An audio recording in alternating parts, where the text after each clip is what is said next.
Il est 18 h et les rues de Difa se vident peu à peu de leurs occupants.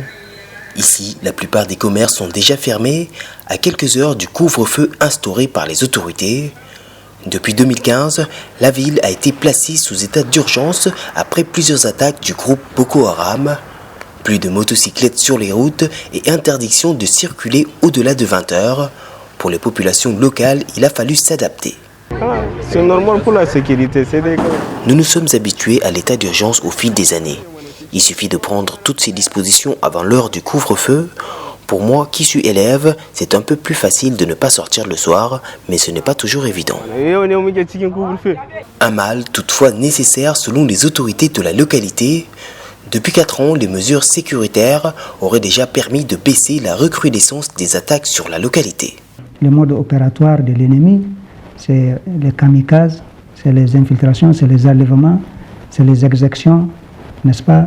C'est la politique de la terre brûlée, etc. Donc, à travers ces mesures, nous avons, en tout cas jusqu'ici, pu contenir certaines infiltrations de l'ennemi. Et je crois que la population, Dieu merci, a compris cela. Une population pas toujours compréhensive.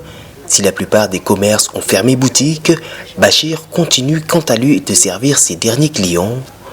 Pour ce vendeur à la sauvette, difficile de cautionner les restrictions que lui impose l'état d'urgence. Auparavant, j'avais une boutique, mais j'ai tout perdu par manque d'activité et aujourd'hui, je me retrouve seulement avec cette petite table.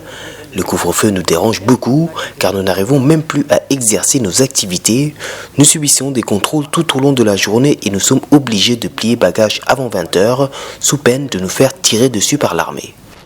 Reconduit tous les 3 mois depuis 2015, l'état d'urgence n'a toutefois pas empêché Boko Haram de perpétrer ses exactions dans la région de Difa. Les terroristes ont déjà fait près de 2000 victimes dans la région frontalière du Nigeria, des exactions qui ont par ailleurs baissé d'intensité depuis 2 ans.